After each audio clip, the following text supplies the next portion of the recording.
مقصد بعثت محمدی اور اس کے نتیجے میں فرض رسالت امت وہ کیا ہے؟ وَكَذَلِكَ جَعَلْنَاكُمْ أُمَّةً وَسَطًا لِتَكُونُوا شُهَدَاءَ عَلَى النَّاسِ وَيَكُونَ الرَّسُولُ عَلَيْكُمْ شَهِيدًا۔ اب یہاں اعلیٰ آیا ہے دو طرف۔ اسی طرح ہم نے مسلمانوں تمہیں درمیانی امت بنایا ہے، بہترین امت بنایا ہے۔ کس لیے بنایا ہے؟ آپ کوئی چھوٹی سی ایسوسیشن بناتے ہیں، اس کے بھی ایمز اینڈ آبجیکٹس مرتب کرتے ہیں، کس لیے بنا رہے ہیں؟ آپ اگر کوئی لمیٹڈ کمپنی بناتے ہیں، اس کے آرٹیکل ایسوسیشن کے ساتھ میمورنڈم پہلے ہوتا ہے، کس لیے بنا رہے ہیں؟ کیا کاروبار کرنا ہے؟ کیا سکوپ ہے اس کمپنی کا؟ کیا سکوپ ہے بزنس کا؟ تو تمہیں امت بنایا کیوں بنایا؟ کس لیے بنایا؟ وَكَذَلِكَ جَعَلْنَاكُمْ أُمَّةً وَسَطًا لِتَكُونُوا شُهَدَاءَ عَلَى النَّاسِ، تاکہ تم ہو جاؤ گواہ لوگوں کے خلاف، اور رسول وَيَكُونَ الرَّسُولُ عَلَيْكُمْ شَهِيدًا، اور رسول ہو جائے تمہارے خلاف گواہ۔ یہ اعلیٰ کا میں بیان کر چکا ہوں، اس لیے اب ذرا ادھر ادھر نہ ہو آپ کا ذہن کہ رسول امت کے خلاف کیسے؟ ہم نے تو آج تک یہی سنا ہے کہ رسول تو امت کے حق میں شفاعت کریں گے۔ یہ کیا بات کہی جا رہی ہے؟ امت کے خلاف، علیکم شہیدہ، تمہارے خلاف۔ اس کو سمجھ لیجئے بات کو اچھی طرح۔ رسول آیا، اس نے دعوت پیش کی۔ اب اگر قوم نے انکار کر دیا تو قیامت کے دن کھڑے ہو کر رسول گواہی دے گا، اے اللہ میں نے تیرا دین، تیرا پیغام انہیں پہنچا دیا تھا، اپنے طرز عمل کے اب یہ پورے طور پر ذمہ دار ہیں، they are accountable, they are responsible۔ یہ قرآن مجید میں 3 دفعہ آیا ہے۔ سورہ نساء کی آیت بڑی عجیب ہے اور اس کے ساتھ واقعہ وابستہ ہے کہ حضور نے ایک صحابی سے، غالباً عبداللہ ابن مسعود رضی اللہ تعالیٰ عنہ، فرمائش کی کہ مجھے کچھ قرآن سناؤ۔ انہوں نے عرض کیا حضور آپ کو سناؤں، آپ پر تو نازل ہوا ہے قرآن۔ فرمایا ہاں لیکن مجھے دوسروں سے سن کر کچھ زیادہ ہی اس سے حظ حاصل ہوتا ہے۔ انہوں نے سورہ نساء پڑھنی شروع کر دی، پہلی آیت سے لے کر پڑھتے جا رہے ہیں۔ اب آپ تصور کیجئے حضور بھی گردن جھکائے ہوئے سن رہے ہیں، سارا مجمع سن رہا ہے۔ جب اس آیت پر پہنچے فَكَيْفَ إِذَا جِئْنَا مِنْ كُلِّ أُمَّةٍ بِشَهِيدٍ وَجِئْنَا بِكَ عَلَى هَؤُلَاءِ شَهِيدًا، کیا ہوگا اس دن جبکہ ہم ہر امت میں سے گواہ کھڑا کریں گے ان کے خلاف، اور آپ کو کھڑا کریں گے ان کے خلاف۔ فرمایا حضور نے بس حسبک بس کر۔ اب جو اٹھا کر سر دیکھا ہے حضرت عبداللہ ابن مسعود نے تو آپ کی آنکھوں سے آنسو روا۔ اس کو آج کی اصطلاح میں آپ سمجھیں گے پروزیکیوشن وٹنس۔ ہر امت کا رسول اس امت کے خلاف پروزیکیوشن وٹنس کی حیثیت سے آئے گا۔ اے اللہ میں نے پہنچا دیا تھا، اب یہ ذمہ دار۔ They can't plead ignorance، یہ نہیں پلی لے سکتے کہ ہمیں معلوم ہی نہیں، ہمیں بتایا نہیں گیا۔ چنانچہ یہ جو ہے 2 مرتبہ اور وَيَوْمَ نَبْعَثُ مِن كُلِّ أُمَّةٍ شَهِيدًا سورہ نحل میں آیا ہے، وَنَزَعْنَا مِن كُلِّ أُمَّةٍ شَهِيدًا سورہ قصص میں آیا ہے۔ اتنا اہم مضمون ہے یہ۔ اس کو میں ایک مثال سے سمجھایا کرتا ہوں، آپ میں سے بہت سے کو یاد بھی ہوگا، اس لیے کہ بار بار یہ باتیں ریپیٹ تو ہوئی ہیں۔ ذرا چشم تصور سے دیکھیے، 23 برس کی محنت شاقہ کے بعد وہ وقت آیا کہ عرفات کے میدان میں 1.25 لاکھ کا مجمع جمع ہے اور حضور خطبہ دے رہے ہیں۔ یہ حجۃ الوداع ہے۔ اس خطبے میں آپ نے، بہت اہم خطبہ ہے، اس کے شاید بھی بہت سے لوگوں نے کیے ہیں۔ اچھا ایسا بھی ہے کہ اصل میں حجۃ الوداع میں کچھ خطبہ آپ نے عرفات میں دیا، کچھ منی میں دیا، کچھ کہیں اور دیا، کچھ لوگوں نے ان سب کو جمع کیا ہے، کچھ نے علیحدہ علیحدہ کیا ہے۔ حال ہی میں کتاب چھپ کر آئی، اتنی موٹی کتاب خطبہ حجۃ الوداع میرے پاس آئی، بڑی تحقیق کی اس شخص نے، بڑی تحقیق کی۔ لیکن یہ کہ اس میں آپ نے اپنی تعلیم کے جو اہم نکات ہیں انہیں بار بار بیان کر کے، اور اس کے بعد سوال کیا الا هل بلغت، لوگوں میں نے پہنچا دیا یا نہیں؟ اور پورے مجمع نے کہا، اور یہ عام عادت کے خلاف ہے۔ صحابہ حضور کے سوال کا فوراً جواب نہیں دیا کرتے تھے، چپ رہتے تھے کہ شاید حضور بس اس کے بعد کچھ فرمائیں گے، خود ہی وضاحت کر دیں گے۔ یہاں اور عام طور پر جواب ہوتا تھا مختصر، یہاں جواب بہت مفصل ہے۔ اِنَّا نَشْهَدُ أَنَّكَ قَدْ بَلَّغْتَ الرِّسَالَةَ وَأَدَّيْتَ الْأَمَانَةَ وَنَصَحْتَ الْأُمَّةَ وَكَشَفْتَ الْغُمَّةَ۔ ہم گواہ ہیں حضور، آپ نے رسالت کا حق ادا کر دیا، آپ نے امانت کا حق ادا کر دیا۔ یہ دین آپ کے پاس امانت آیا تھا، ہمارے لیے بھیجا تھا اللہ نے۔ یہ قرآن آپ کے پاس تو امانت تھا، بھیجا تو ہمارے لیے تھا۔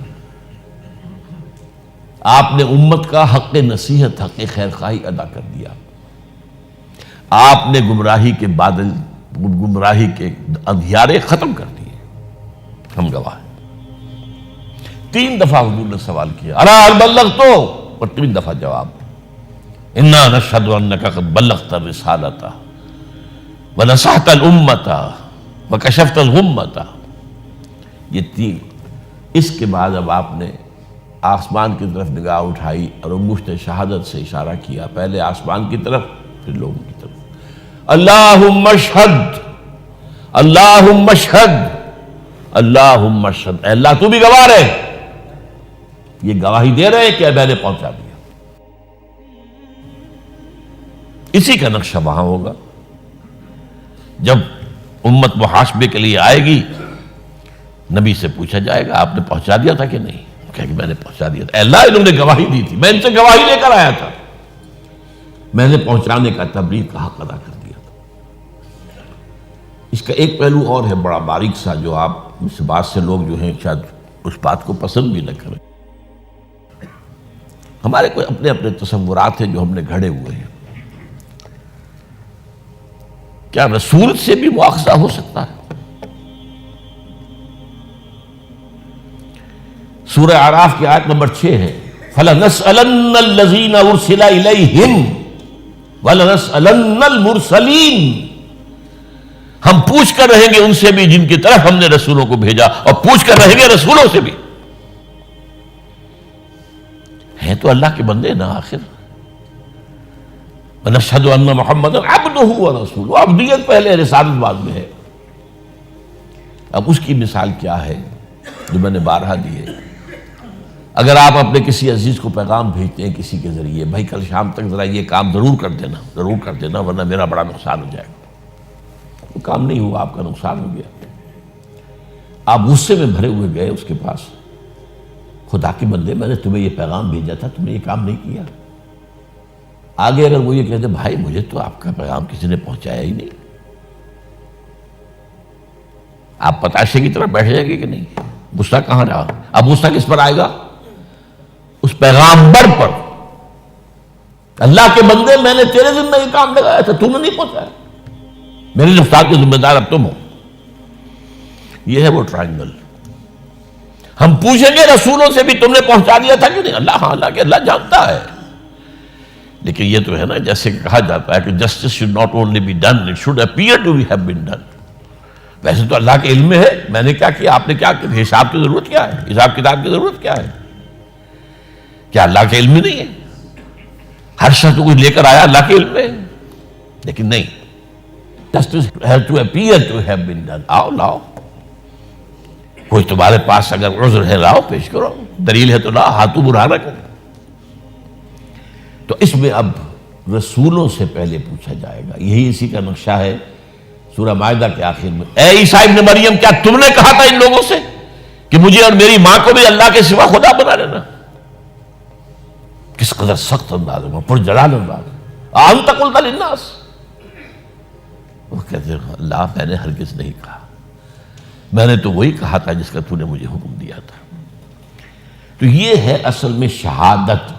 شہادت دنیا میں ہے دعوت، تبلیغ، بات پہنچانا، جو بات کہہ رہے ہیں اس کا نمونہ پیش کر کے حجت قائم کر دینا۔ اگر انفرادی بات کہہ رہے ہیں تو انفرادی شخصیت میں اس کا نقشہ پیش کرو، اگر اجتماعی بات کر رہے ہو تو اجتماعی کا نظام قائم کر کے پیش کرو۔ یہ ہوگی حجت، یہ ہوگی شہادت، یہ ہوگی گواہی۔ اگر یہ نہیں کرتے تو دوسروں کی گمراہی کا وبال تم پر آئے گا. وَكَذَلِكَ جَعَلْنَاكُمْ أُمَّةً وَسَطًا لِتَكُونُوا شُهَدَاءَ عَلَى النَّاسِ وَيَكُونَ الرَّسُولُ عَلَيْكُمْ شَهِيدًا. ہم نے تمہیں امت وسط بنایا اس لیے ہے تاکہ تم گواہ بنو پوری نوع انسانی پر، یعنی ان کے خلاف گواہ دینے والے. اے اللہ ہم نے پہنچا دیا تھا ان کو، پوری نوع انسانی کو. We had conveyed your message to all the humanity at large. دو گواہی. اگر نہیں دیتے ہو تو دنیا کا الزام تم پر آئے گا. اللہ یہ تھے تیرے نبی کے نام لیوا، یہ تھے بدبخت تیری کتاب کے امین، یہ ہمیں کیا پہنچاتے، انہوں نے اس میں خود عمل نہیں کیا. تو دوسروں کے جرم کا وبال ہم پر آئے گا نہیں. یہ کہتے کچھ تھے کرتے کچھ تھے. قرآن پڑھتے تھے، باز نہیں آتے سود سے تو اللہ اور اس کے رسول کی طرف سے اعلان جنگ ہے، پڑھتے تھے، تحت سے مس نہیں ہوتے تھے. سارا کاروبار ان کا سود پر چلتا تھا. اسی میں سے حج ہوتے تھے، اسی میں سے عمرے ہوتے تھے. تو مجرم یہ ہیں. سمجھ رہے اس بات؟ وَكَذَلِكَ جَعَلْنَاكُمْ أُمَّةً وَسَطًا لِتَكُونُوا شُهَدَاءَ عَلَى النَّاسِ وَيَكُونَ الرَّسُولُ عَلَيْكُمْ شَهِيدًا. اور اہم مضامین ہمیشہ قرآن میں کم سے کم دو جگہ آتے ہیں. سورہ حج کے آخر میں یہ مضمون آیا، یہ آخری آیت ہے سورہ حج کی. وَجَاهِدُوا فِي اللَّهِ حَقَّ جِهَادِهِ. اے مسلمانوں اللہ کے لیے جہاد کرو جتنا کہ اس کے جہاد کا حق ہے. ایک یہ ہے کہ انگلی کٹوا کے شہیدوں میں نام لکھوا لیں، تھوڑے سے چندے دے دیے کسی نیک کام کے لیے، بس گویا کہ ہمارا فرض پورا ہو جائے. حق کا جہاد ہی، جتنا کہ حق ہے اور جیسا کہ حق ہے اللہ کے لیے جہاد کرنے کا ویسا جہاد کرو. هو اجتباکم، اس نے تمہیں چن لیا ہے. کیونکہ ذرا تلخ بات کافی آ گئی ہے، اب یہ بہت عمدہ بات آئی ہے، وہ بھی سن لیجیے. اللہ نے تمہیں چن لیا. یہ جو یہودی کہتے ہیں we are the chosen people of the lord, یہ لفظ صحیح ہے. اللہ امتوں کو چوز کرتا ہے. اجتباع کے معنی کیا ہے؟ چن لیا. اس کے ہم وزن ایک لفظ ہے استفا. محمد مصطفیٰ، احمد مجتبیٰ. استفا کے معنی بھی پسند کر لینا، چن لینا. اجتماع کے معنی بھی چن لینا. ان میں فرق کیا ہے؟ ایک ہے کسی کا اپنی پسند کی بنیاد پر کسی شے کو لے لینا. ایک گلاب کا پودا ہے، 10 پھول لگے ہوئے، ہر ایک کی اپنی ایک شان ہے. کسی کا دست ہنائی ایک پھول اس میں سے توڑ لیتا ہے. It is his choice, his or Hare choice. یہ چوائس ہے. یہ ڈیپینڈ کرتا ہے آپ کے ٹیسٹ پر، آپ کے ذوق پر، آپ کے مزاج پر. ایک ہوتا سلیکشن. ہاکی کی ٹیم باہر بھیجنی ہے، اب سلیکشن ہوگا اس کے لیے.